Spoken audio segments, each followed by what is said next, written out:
To, co dzisiaj robimy w Dolnośląskich Tajemnicach, to jest prawdziwa detektywistyczna robota, ponieważ przedzieramy się przez pola, chaszcze, żeby znaleźć te niesamowite granitowe słupy, które mają 700 lat.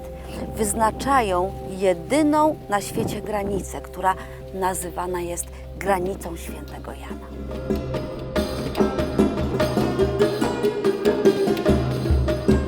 Te wszystkie słupy, a zostało ich 6, mają identyczne znaki. Z tej strony zawsze jest krzyż, który uosabiany jest albo ze średniowiecznym oznaczeniem granicy, albo z krzyżem świętego Andrzeja, czyli takim odwróconym, położonym jakby X-em, który naprawdę jest literą chi, w Grece Christos. Święty Andrzej został ukrzyżowany podobno właśnie w taki sposób.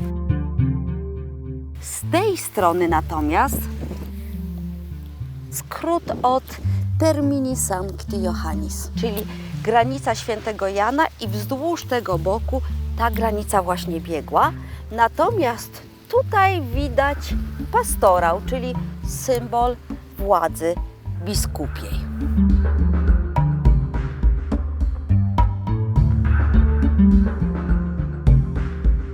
Patrzę na ten słup. Niesamowity, jest ciężki, potężny. Tym bardziej dziwi mnie, jak w 2007 roku ktoś przygotował go do wywiezienia, prawdopodobnie na zlecenie. Dolnośląska kamieniarka dość często wyjeżdżała za granicę. To jest naprawdę wyprawa. Wydaje się, że te wszystkie potężne, bo one są większe niż ja, gdybym koło nich stanęła, są łatwo dostępne, ale nie. Nie będziecie mogli iść za szlakiem, nie będziecie mogli iść drogą, ponieważ one wszystkie są schowane na przykład na takim szerokim polu.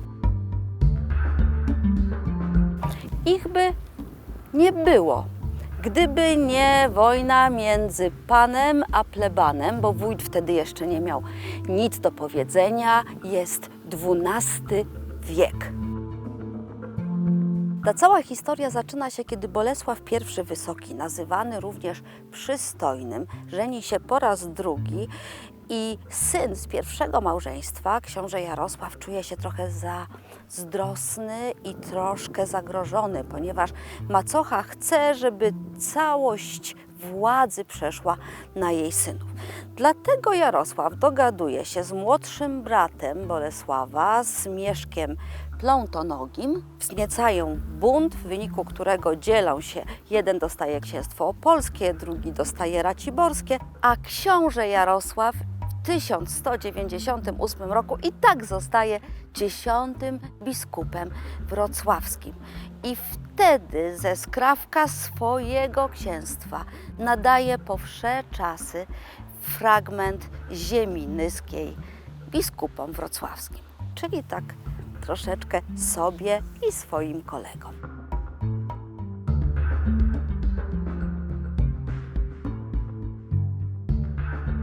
Ta ziemia biskupia jest bardzo łakomym kąskiem dla książąt.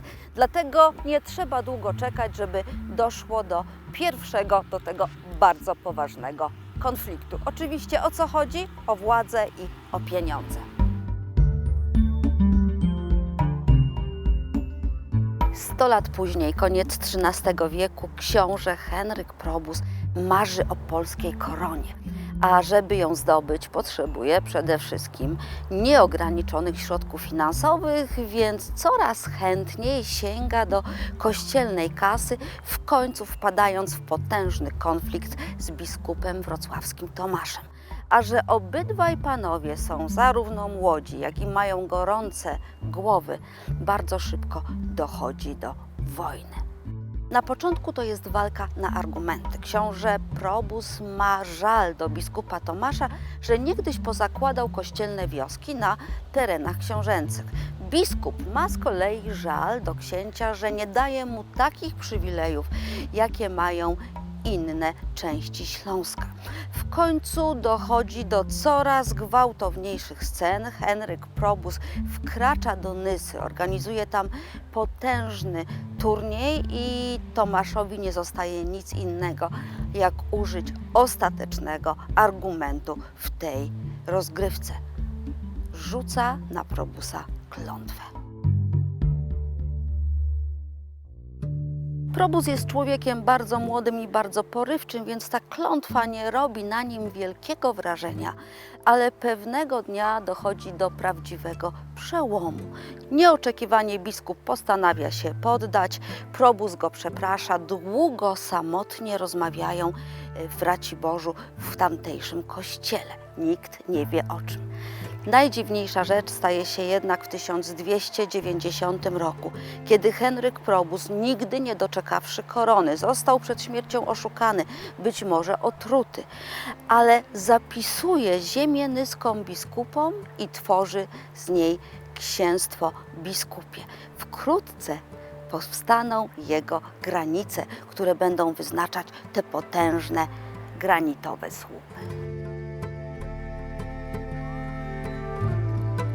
I w ten sposób w 1296 roku powstała chyba jedyna na świecie taka granica, którą wyznaczały te potężne granitowe słupy. Ten akurat ma mniej więcej ponad 2,5 metra wysokości. One stały przy głównych traktach z Nysy do Wrocławia i z Otmuchowa do Ziembic. Różne były ich losy, ponieważ my tak naprawdę nie wiemy, ile ich było. Trudno do nich dojść. Do tego szliśmy ponad godzinę od miejsca, w którym można zostawić samochód, dlatego lepiej po prostu przyjechać tu rowerem albo przyjść na piechotę. I ciekawostką są ślady po kulach, które znajdują się tutaj przy krzyżu świętego Andrzeja, patrona diecezji wrocławskiej. To są prawdopodobnie radzieckie kule. Żołnierze po prostu niszczyli również takie zabytki. Ten, podobnie jak inne słupy, ma 700 lat, ale szukanie ich to jest naprawdę przygoda. Nie szykujcie się na łatwą wycieczkę. By dojść do tych słupów, po prostu musicie pytać się mieszkańców, pytać się ludzi, pytać panów, którzy pracują na polach, dlatego że naprawdę bardzo, bardzo trudno je znaleźć, ale pomożemy. Dzięki uprzejmości Urzędu Miejskiego w Ziębicach mogę pokazać Wam mapkę, na której widać, gdzie te wszystkie słupki się znajdują. I kiedy już podejdziecie pod nie, zauważcie, że część z nich ma troszeczkę inny krój liter niż poprzednie. Jest to forma, która zanikła już na początku XIV wieku, co oznacza, że część tych słupków powstała troszkę wcześniej, część niecałe kilka lat później i, jak mówi się, prawdopodobnie zostały wykonane w Henrykowie. Fantastyczny kawał historii, nieprawdopodobny, zresztą ciągle są tak mało znane, a są jedyne na świecie.